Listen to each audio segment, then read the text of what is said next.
Assalamu alaikum dear students. Today we will talk about the format of a formal letter. You should know, before we start, you should know a few things. The first thing that you need to know is that a formal letter has a similar format with that of an application. When you write an official application, the format is the same as that of a formal letter. So the only difference is that of length. An application is supposed to be short. It is supposed to be the one that carries the main points, the main thing, the main request that you are making through that application. While in a formal letter, what you do is that it can have a little more length. These are the letters that you sometimes write to the editor of a newspaper or to the CEO of a company, where you're giving suggestions, maybe, where you are not only introducing the problem, but you're also trying to give solution to the problem.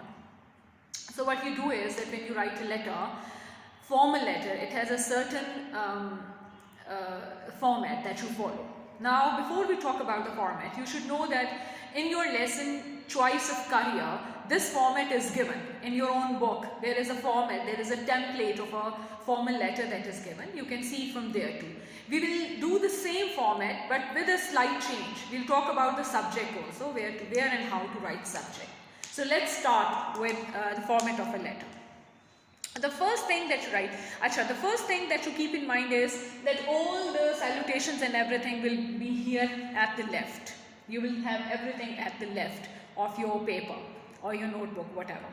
So the first thing you write is, the first thing you start with is the address, your address, where you are writing from. सबसे पहली चीज़ जो आप खत में लिखते हैं, सबसे ऊपर लेफ्ट कॉर्नर पे, वो होता है आपका जो एड्रेस है. चूंकि आप एग्जाम्स में, एग्जामिनेशन हॉल में बैठ के खत लिख रहे होते हैं, तो इसलिए आपका जो वो होता है एड्रेस, वो होता है आपका एड्रेस होता है examination hall.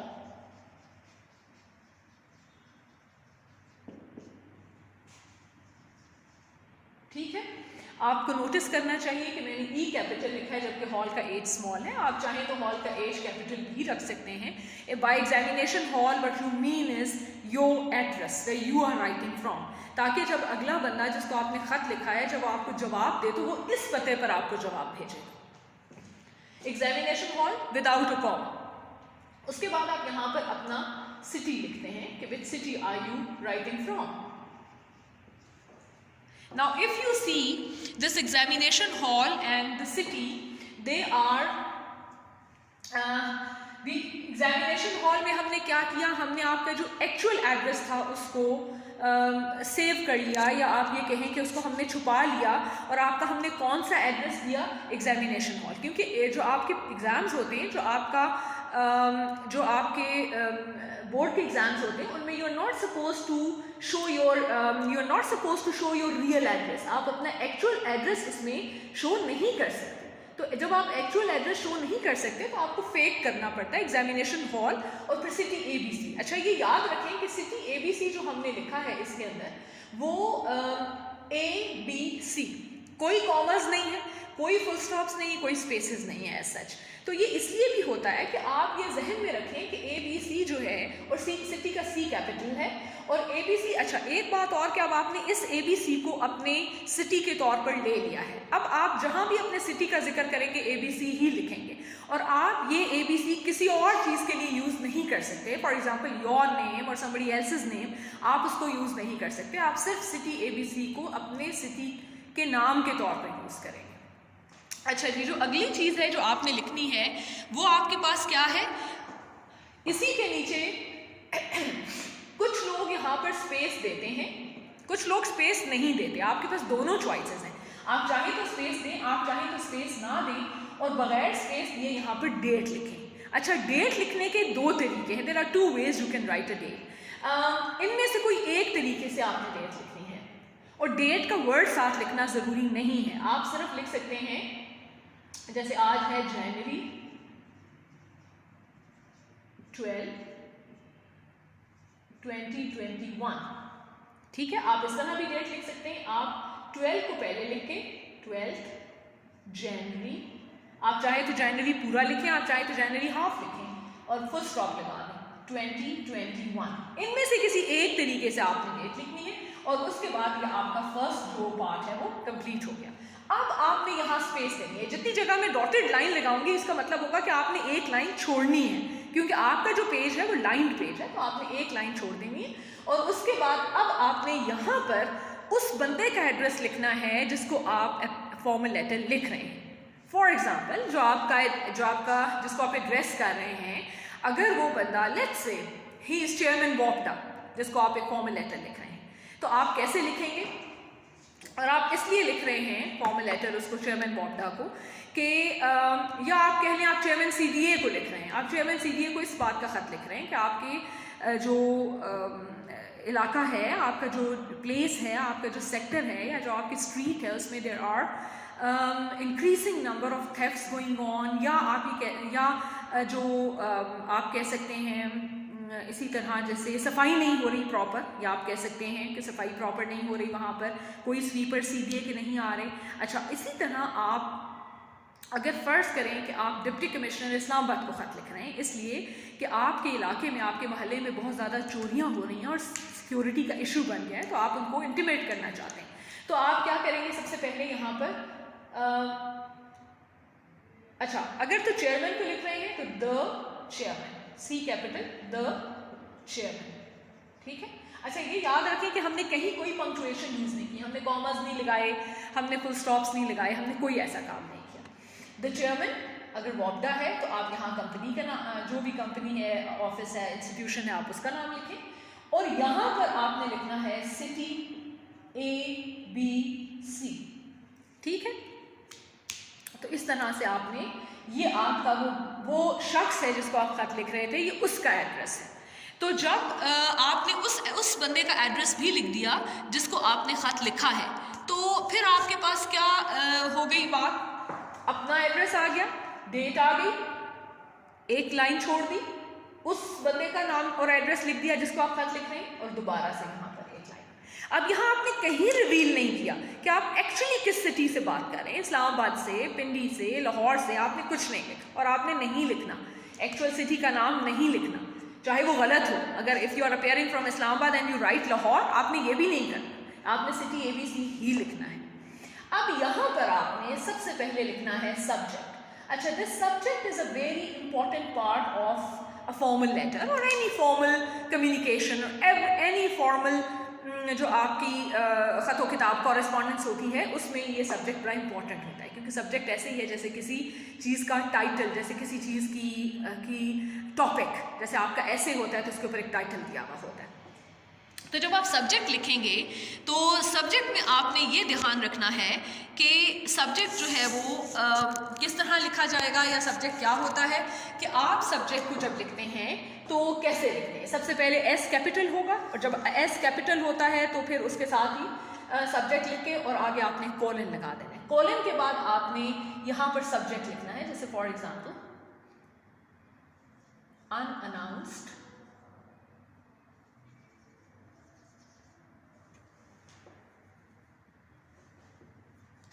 power breakdowns,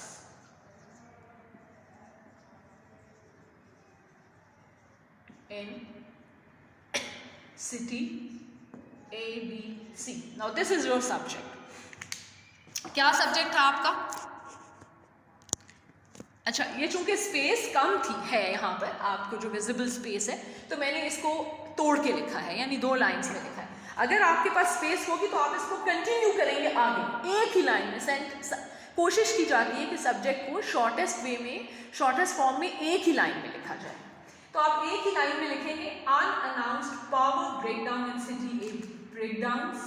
city ABC। अच्छा, या डाउन्स ना भी लिखें, ब्रेकडाउन भी ठीक है। अच्छा, अब इसमें एक चीज़ जो आपने नोटिस करनी है, हमने U भी कैपिटल रखा, P भी कैपिटल रखा, B भी कैपिटल रखा, C भी कैपिटल रखा, ठीक है। और हमने इसको जब सब्जेक्ट को लिख लेते हैं तो आप इस पूरे को अंडरलाइन कर देते हैं सब्जेक्ट को। क्या क्या हमने किया? सब्जेक्ट का S कैपिटल था, हमने जो सब्जेक्ट लिखा उसको शॉर्टेस्ट फॉर्म में लिखा, ज़्यादा लेंथन आउट नहीं किया, एक ही लाइन में लिखा, सारे वर्ड्स के पहले लेटर्स कैपिटल किए और इसको अंडरलाइन किया। ये होता है सब्जेक्ट। अब सब्जेक्ट के बाद आप लिखते हैं, फिर एक लाइन आप छोड़ देते हैं और आप नीचे लिखते हैं डियर सर और मैडम, और एक कॉमा लगा देते हैं। देखिए ये ओनली पंक्चुएशन है जो हमने यूज़ किया, हमने इससे पहले कोई पंक्चुएशन यूज़ नहीं की। Dear sir with capital D, capital S and M, और ये हमारा, और स्लैश डाला है डियर सर ओ मैडम, ये हमारा, और कॉमा, ये हमारा एक सैल्यूटेशन है, ये हम उस बंदे को एड्रेस कर रहे हैं जिसको हम खत लिखने जा रहे हैं। और इस तरह हमने स्पेस देके यहाँ पर ये लिख दिया। अब आपने अपना लेटर स्टार्ट करना है। अब यहाँ पर आपको स्पेस देने की ज़रूरत नहीं भी, अगर आप नहीं भी देते, कुछ लोग देते भी हैं, लेकिन अगर आप नहीं भी देते तो आप यहीं से लेटर को स्टार्ट कर सकते हैं। Always keep this in mind कि आप लेटर को डायरेक्टली डियर सर या मैडम के नीचे से स्टार्ट कर सकते हैं।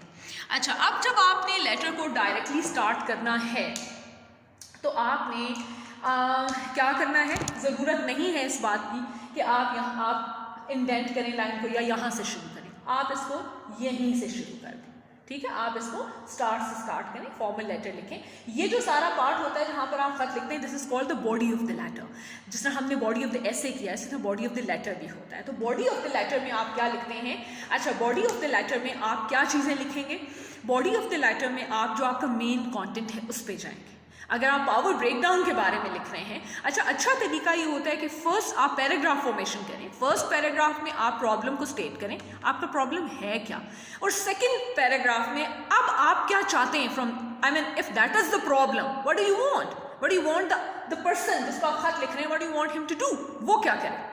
तो आप पहले पैराग्राफ में बहुत ही पोलाइट और फॉर्मल लैंग्वेज के अंदर, no informality, no harsh words, आप ये लिखेंगे कि जी मैं इस इलाके में रहता हूँ, इस सिटी में रहता हूँ, इस महल्ले में रहता हूँ, और बहुत अनअनाउंस पावर ब्रेकडाउन हो रहे हैं जिसकी वजह से मुझे ये मसले हो रहे हैं। मेहमान आए, लाइट नहीं थी, आपको पता ही नहीं लाइट ने कब जाना है, आप चीज़ें प्लान ही नहीं कर पा रहे, पानी की मोटर नहीं चल रही, पानी नहीं आ रहा फॉर लॉन्ग आवर्स, घर में सब लोग परेशान हैं, कोई मरीज़ है तो उसको नहीं देख पा रहे। I mean there can be many problems that can generate from this one issue.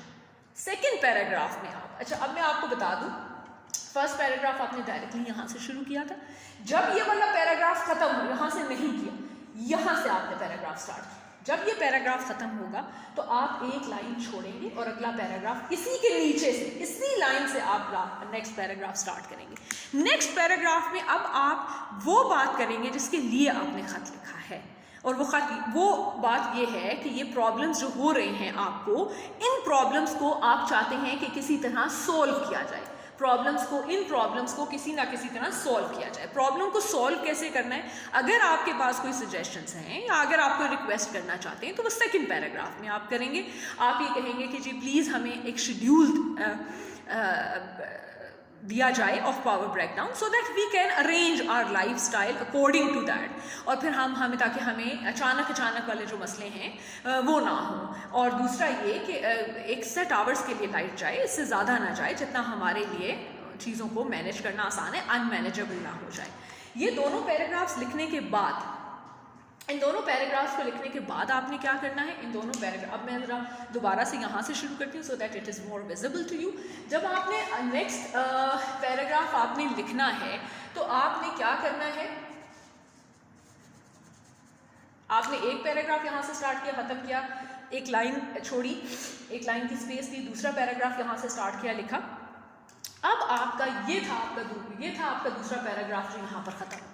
अब जब आप दूसरे पैराग्राफ को ख़त्म कर लेते हैं तो उसमें फिर क्या होता है, दूसरे पैराग्राफ को ख़त्म करने में आप यहाँ पर फर्ज करें आपका दूसरा पैराग्राफ ख़त्म हो गया, आप फिर एक लाइन छोड़ दें, और एक लाइन छोड़ने के बाद आप क्या करेंगे, आप यहाँ पर लिखेंगे एक सेंटेंस आपने यहाँ लिखना होता है, just one sentence. Again starting from there you just have to write one sentence, और वो वन सेंटेंस क्या होता है, वो वन सेंटेंस ये होता है, thanking you in anticipation, waiting for a positive reply, waiting for a positive response, इस तरह के जो या hope you will understand our problem, hope to see a change in schedule, कोई भी एक जुमला आप यहाँ पर लिखते हैं, या आप सिंपली लिख देते हैं थैंकिंग यू इन एंटिसिपेशन, जिसका मतलब होता है कि before you solve our problem you are already thanking you, that means that we believe that you will look into our problem and try to solve it. उसके बाद आपने ये भी लिख दिया। अब आपने लेटर को क्लोज करना है, और क्लोज करने के लिए लेटर को आप क्या करते हैं, क्या करेंगे आप, ये आपने लिख दिया, इसके बाद आपने एक लाइन, ये लाइन भी आपकी मर्जी है, छोड़ना चाहे छोड़ दें, ना भी छोड़ें। इसके बाद अब आप उसको आप लेटर को साइन कर रहे हैं। लेटर को साइन कैसे करते हैं? आप लिखते हैं योर्स सिंसियरली,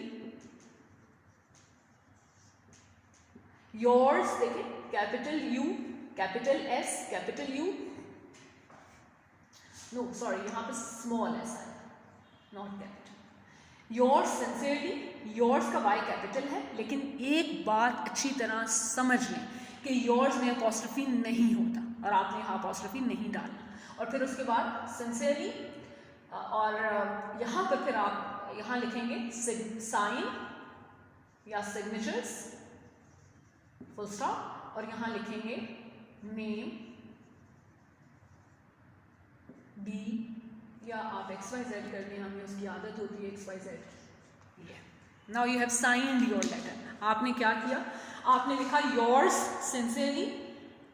योर्स सिंसियरली में आपने क्या किया? Y capital, S small. अच्छा, आप यहाँ ट्रूली भी लिख सकते हैं, you can even write truly here, you can write faithfully here. बस ये 3 वर्ड्स ऐसे हैं, sincerely, truthfully, sorry sincerely, faithfully, truly, ये 3 वर्ड्स ऐसे हैं जो आप हमेशा यूज कर सकते हैं। इनमें से कोई एक आप हमेशा यूज कर सकते हैं।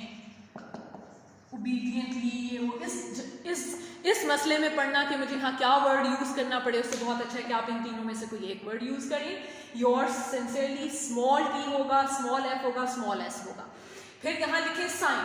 साइन का मतलब है कि अगर ये एक्चुअल एप्लीकेशन होती तो यू वुड हैव बीन, या एक्चुअल फॉर्मल लेटर होता तो you would have been signing your name here. और यहाँ नीचे आप नेम XYZ, अकेला XYZ लिखेंगे तो किसी को पता नहीं चलेगा what you mean by XYZ, तो आप यहाँ नेम का वर्ड साथ लिखेंगे। जैसे आपने सिटी में सिटी का वर्ड साथ लिखा था, खाली ABC नहीं लिखा था, नोबडी वुड नो कि ABC क्या होती है, तो इसलिए आप सिटी का वर्ड साथ लिखते हैं। तो यहाँ पर आप नेम का वर्ड साथ लिखेंगे सो दैट दे नो कि आप नेम किसको कह रहे हैं। नेम से XYZ आप किसको कह रहे हैं? XYZ आपका नाम है। एंड यहाँ साइन क्यों लिख रहे हैं? बिकॉज, और आप देखिए मैंने चूंकि पूरा सिग्नेचर्स वर्ड नहीं लिखा, सिर्फ साइन लिखा है, तो मैंने फुल स्टॉप लगाया इसके आगे। जब भी आप वर्ड्स को अब्रीविएट करते हैं, उनको छोटा करते हैं, अब्रीविएशंस यूज करते हैं, तो आप उसके आगे फुल स्टॉप लगाते हैं। ठीक है, तो ये आपने करना है। Now this is your complete letter. इसका फॉर्मेट जैसे मैंने आपको पहले भी बताया कि जो लेटर का फॉर्मेट है वो आपकी बुक का जो यूनिट है चॉइस ऑफ करियर, उसके अंदर दिया हुआ है। खाली पेज पे उन्होंने खाली टेम्पलेट दिया है इसका, और उसमें साथ साथ बताया है कि कौन सा डब्बा किस चीज़ के लिए है। और उसमें यहाँ आप चाहें तो पूरा वर्ड सिग्नेचर भी लिख सकते हैं, you can even right signature. ठीक है, फिर आपको फुल स्टॉप लगाने की जरूरत नहीं है। अच्छा, ये जो सिंसियरली होता है इसके बाद कॉमा लगाएं, ट्रूली, फेथफुली, इनके बाद कॉमा।